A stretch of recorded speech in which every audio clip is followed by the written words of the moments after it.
တော့စီးကြိုရဲ့ကူတော့ပြောင်းသွားပြီလေကျွန်တော်အမြဲပြောသလိုပဲခုမှစဆက်လို့စီးကြို300ကျော်ဆိုရင်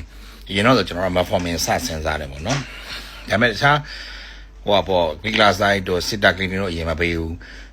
ဝါတယ်ဆိုရင်တခါလေ GLP-1 ထိုးကြောက်ကတ်တို့နှလုံးတို့အားနေတယ်ဆိုတခါလေ SGLT2 ကိုပေးသူကဆေးရပြောင်းသွားပြီ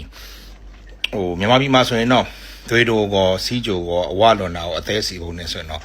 ကျွန်တော်ကစီမာဂလူတိုက်တို့တာစီပိုက်တိုက်တို့ကျွန်တော်တို့ကအရင်ဆုံးစဉ်းစားတယ်ပေါ့နော်အဲ့ဒါနဲ့ပြီးရင် add on ကဘာလဲဆိုတော့ dapagliflozin, canagliflozin, empagliflozin ပေါ့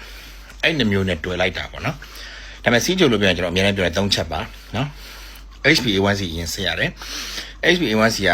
ဟို 6.5 အောက်ရောက်ရမယ်ပြီးရင်အစီကိုလည်းစစ်ရတယ် LDL လို့ခေါ်တယ်မကောင်းတဲ့အစီဒီကိုလက်စထရောဒီ100အောက်ကျရမယ်နောက်တစ်ခုကကျတော့ pressure ပေါ့နော် pressure ဒီလည်း130 80အောက်ကိုဖြစ်ရမယ်ပြီးရင်အစားတောက်နေထိုင် lifestyle ပြင်ရမယ်အစားတောက်ဒီ80%ရာခိုင်နှုန်းလေ့ကျင့်ရသည်30%ရာခိုင်နှုန်းလမ်းလျှောက်ရမယ်အဲ့ဒါဆိုရင်အေးဝါအေးရမယ် social ကောင်းရမယ်စိတ်ချမ်းသာအောင်နေရမယ်ဒါတွေက holistic approach နဲ့စီးကြိုကူးလိုက်တယ်ဆိုရင်အာလီစဖြစ်တဲ့စီးကြိုသမားဆိုရင်6လတစ်နှစ်ဆိုရင်လုံးဝပျောက်တယ်လုံးဝပျောက်တယ်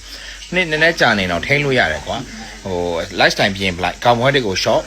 သမင်းဆိုရင်တနက်ပဲစားညစာကိုအသားနဲ့အရွက်နဲ့ပြုတ်နဲ့စားမနက်ကိုကြက်ဥနဲ့ဟိုငပြောသီးတော့မစားနဲ့စီးကြောင်ငပြောသီးမတည့်ဘူးเนาะဟိုပါမုံချမ်း coffee အကျန်းတဘာဝ coffee เนาะကျွန်တော်ပြောရွာငံ coffee လုံးဝ coffee ကိုအဓိကကြိုက်အောင်လုပ်စီးရဖြစ်ရင် coffee ကြိုက်အောင်သာလုပ်တော့ coffee ကို black coffee ပဲချ coffee တောက်ကျုပ်ပြုတ်စားကယ်လိုရီဘာမှမရှိဘူးနေ့လေသမင်းတစ်နက်စားစီကြော်တွေမစားနဲ့စီပြန်တွေမစားနဲ့သမင်းစားပြီး2နာရီမလဲနဲ့ဖြည်းဖြည်းစားကြာဝါအချိန်ချဘိုက်စာမစားအဲ့လိုနည်းနဲ့လုပ်မယ်ညဆိုရင်ကြတော့အသားနဲ့အရွက်နဲ့အပြုတ်နဲ့ပဲစဉ်းစားမယ်ဟုတ်ကွာပြောစင်တာအသားကိုအဓိကစားညဆိုရင်အသားစားလို့ရတယ်အရွက်စားလို့ရတယ်ပဲစားလို့ရတယ်ကျွန်တော်ညစာတင်ထားပါတယ်ပင်းထောက်ထားတယ်ပေါ့နော်အဲ့ဒါတွေစားမယ်ပြီးရင်လမ်းလျှောက်မယ်အစေးပဲပြီးရင် GLP-1 ထိုးမယ်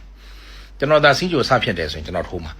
တော့ဒီစီမာဂလူတိုက်ထိုးမယ်တော့တာစီပတ်တိုက်ထိုးမယ်ပတ်စံတက်နိုင်တာစီပတ်တိုက်ထိုးပေါ့ကွာအဲ့တော့အစီကိုလည်းချရမယ် pressure ကိုလည်းထိန်းရမယ် A1C လည်းကြားရမယ်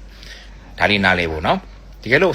fasting လို့ပြောကြတယ်သူများတွေကဘာမှအစာမစားခင်မနက်ကို10နိုင်တော့ပဲမစားဘဲနဲ့မနက်ကိုဆက်လိုက်ရင်120မကြော်ရအောင်120ကြော်ရင်မကောင်းကွန်ထရိုးမရဘူးပေါ့နော်ကျွန်တော်တို့ကြိုက်တာတော့စားပြီး2နာရီကိုတိုင်းနေ200မကြော်ရအောင်ဒါစားပြီး2နာရီတိုင်းတော့300ကြော်ရင်စီဂျူကစနေပြီအဲ့တော့အရင်ခေတ်ကတော့ metformin ပေါ့နော်ဒါပေမဲ့ metformin ထက်ကျွန်တော်တို့ပိုစဉ်းစားတဲ့နာကအဝလွန်ရင် GLP-1 ကြောက်ကတ်တို့နှလုံးတို့အခန်းရှိတယ်ဆိုရင် SGLT2 ကို first line ပေးမယ်ပြီးမှ metformin နဲ့ add လုပ်လိုက်